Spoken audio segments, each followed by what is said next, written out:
Howdy, howdy. Another week, another dollar. Lighting is so ass on the front facing. Yeah, it's been a long week. Haven't felt this lonely, I would say, since I was a young buck as an only child with classic helicopter Asian parents. Pretty hyped though, moving in with a roommate soon, my boy. It's been 2 years of chilling alone and a bit tough at times for sure. I think coming home late from work, no one to bitch at, no one to complain to.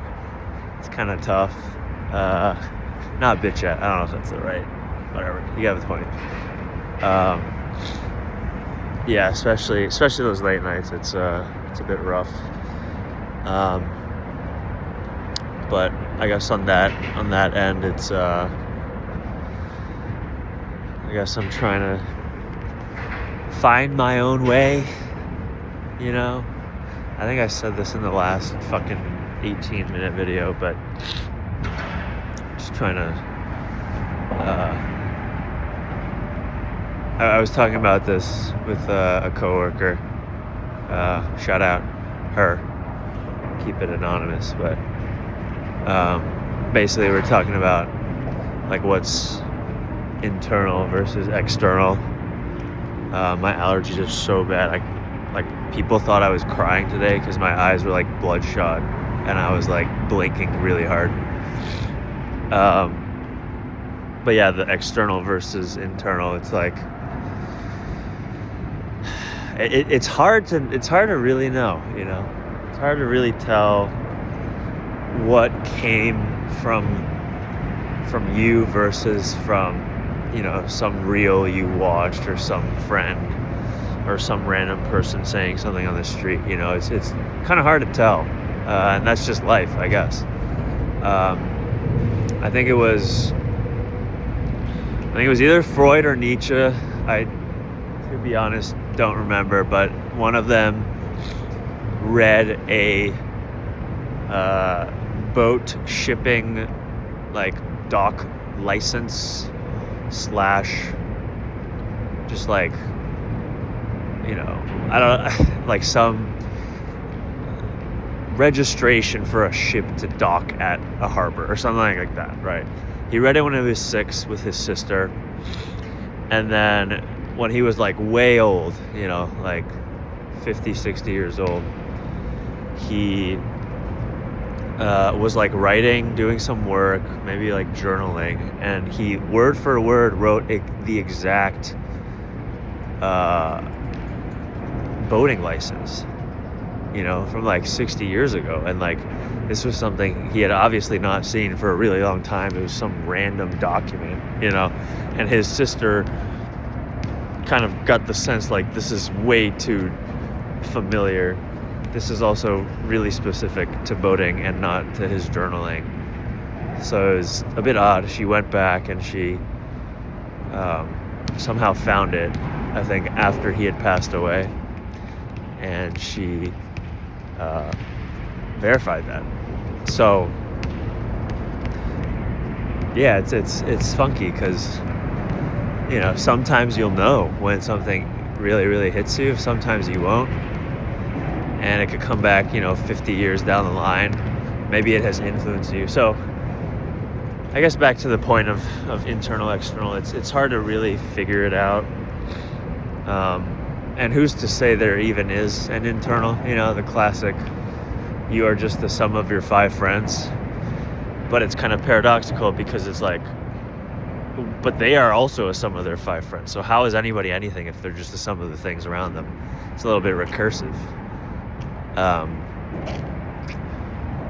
But yeah, so I guess the kind of topic we were on was like, what is mine? You know, is it just something that I feel? Is it just something that I, you know, think about? I feel like I think is mine, or is it something that I think I feel? It's tough to really say. And I've had these, I guess, like creative droughts or moments where I'll listen to a bunch of music, jazz, Japanese, anime, hip hop, Goat Talk, Drake, shout out Bobby Graham, and then I'll have this like period of like maybe like 2 weeks where I don't listen to anything, and then all of a sudden after the 2 weeks I start really like fiending for it. Like I'll have some like new one-liners that kind of rhyme with certain, like it's like that period where the seeds are kind of planted and they start to grow and germinate. And so, it's like very clearly I was inspired, whatever that word means. I was excited by,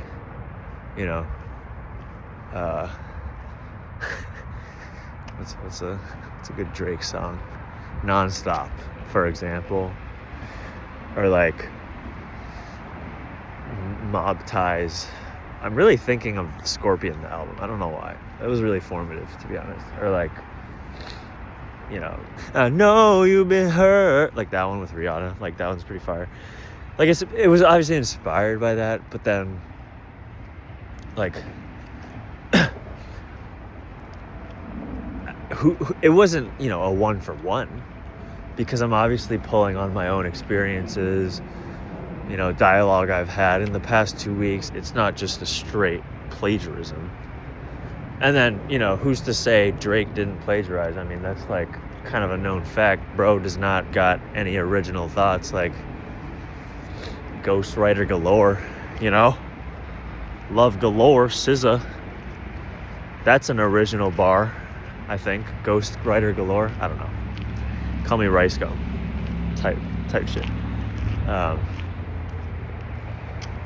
But yeah, so I don't know. I think it's a good exercise to like try and figure out like, hey, is what I'm doing, truly what I want? Is it truly what I think I want? Is it what I feel I want? Or is it what other people think and feel I should want, or what they want for me? So yeah, I think I've tried to purify all of it, to try and make everything, from what I feel is my own thought. And honestly, it's really just dampened my creative output, my like social communication with anyone, because I'm so scared to mimic somebody or take somebody else's idea and not credit them. I'm like treating every conversation like I have to cite my sources, like that's just overthinking, I guess. That's just fear of looking stupid, I guess. I don't know.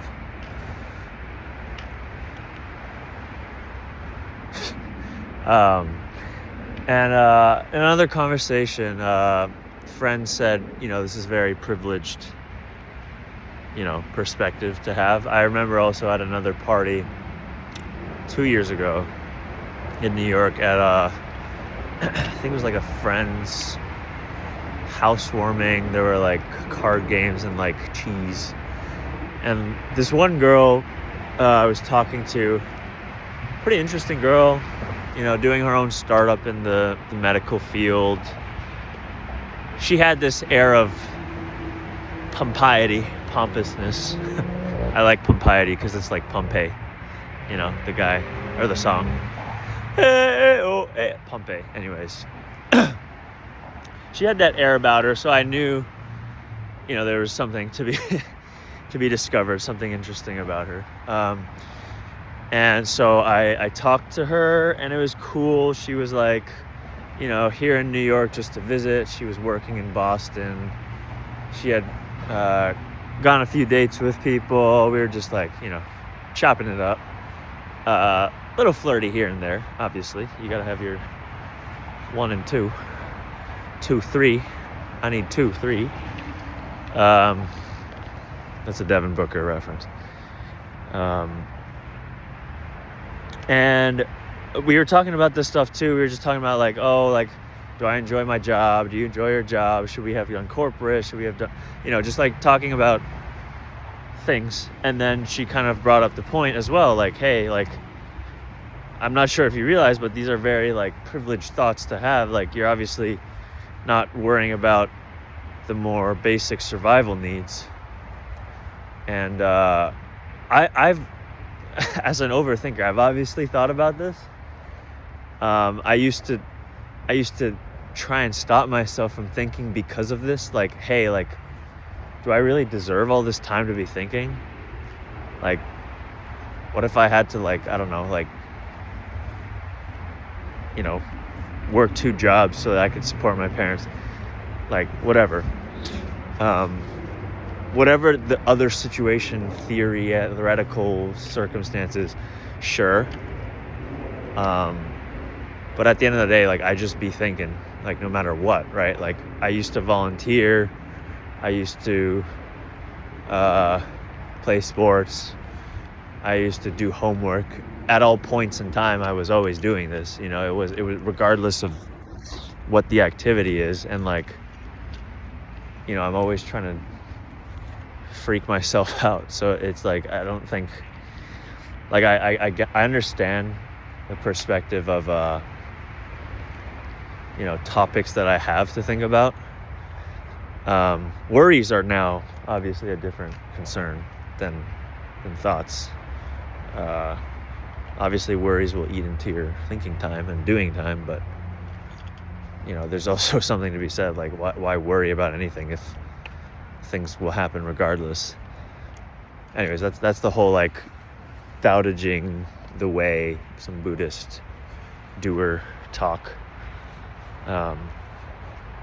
from other topics. But yeah, so I guess to the internal point. Oh, anyways, yeah, like, I obviously it's a privileged sequence of thoughts to have. I understand that.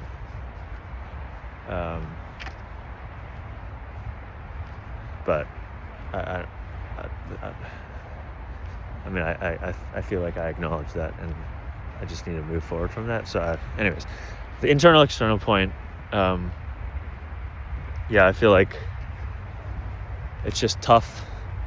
Definitely ends up fruitless at the end of it, because nothing has changed.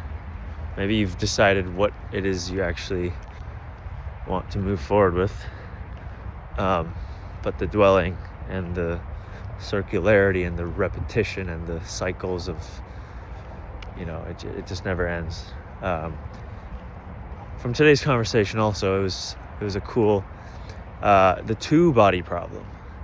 When you have 2 entities simulated in a space with gravity,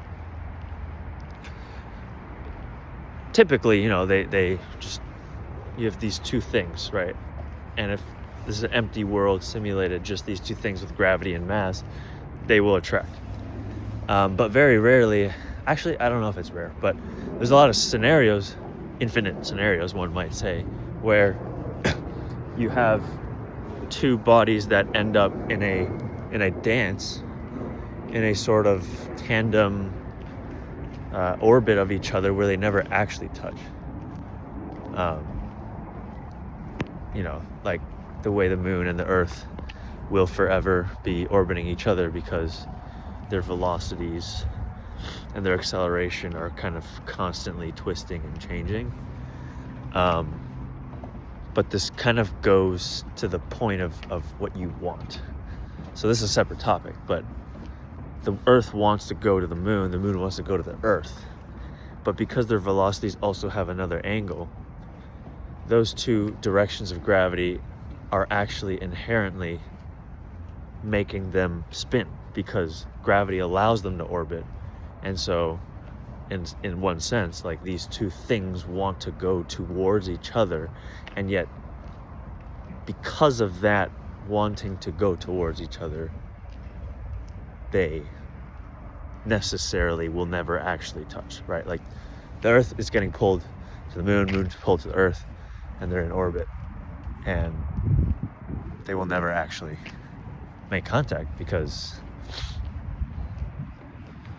of the gravity, in a way, right? Because you've had this other motion in place, which typically is the case. You're never gonna have two stationary things that suddenly exist and then are pulled to each other and then touch, like that you know, it's rare. Also, I feel like that's like a single point of contact versus like a infinite number of other variations where they're constant. But anyways, besides the point, I guess the conclusion is, like, you know, if what you want is made up of feelings and thoughts, then, you know, whatever dominates that moment should take the reins of the human being, in the way the id and ego act, and the superego supervises, where, you know, you're hungry, you want to eat, you know, it will probably take over. That's the best scenario. You got work to do. Superego is probably going to say the ego has probably got the best idea there. 17 minutes. And then to the point about wanting, it's like, it's a tough one, because, you know, in America, it's like you go for what you want.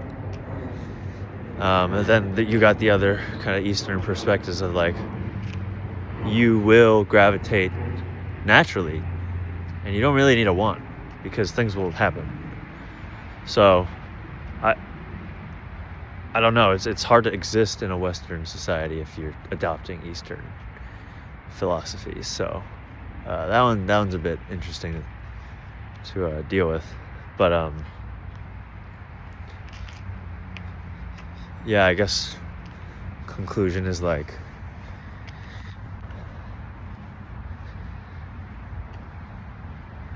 it's like maybe there's no need for, like, second guessing, especially if the decision has been made. There's no need to second guess. Maybe there's a point in evaluating post decision, but to you know, prevent future mistakes, optimize future decisions. But I don't think there's a point in dwelling, and to trust that what is wanted and needed and felt and thought to be right will correct itself and will orient properly. In the same way, you will make the same mistake over and over again until you learn, because that's just how it is. Yeah, I guess.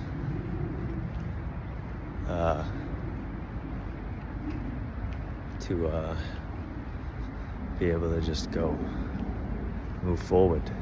What was that line I used last week? It was like, oh yeah, there's like the lamp or whatever. You're in a tunnel, lights at the end of the tunnel, but it's just coming from you. So wherever your light is pointing is where you will go. Type vibe. Yeah.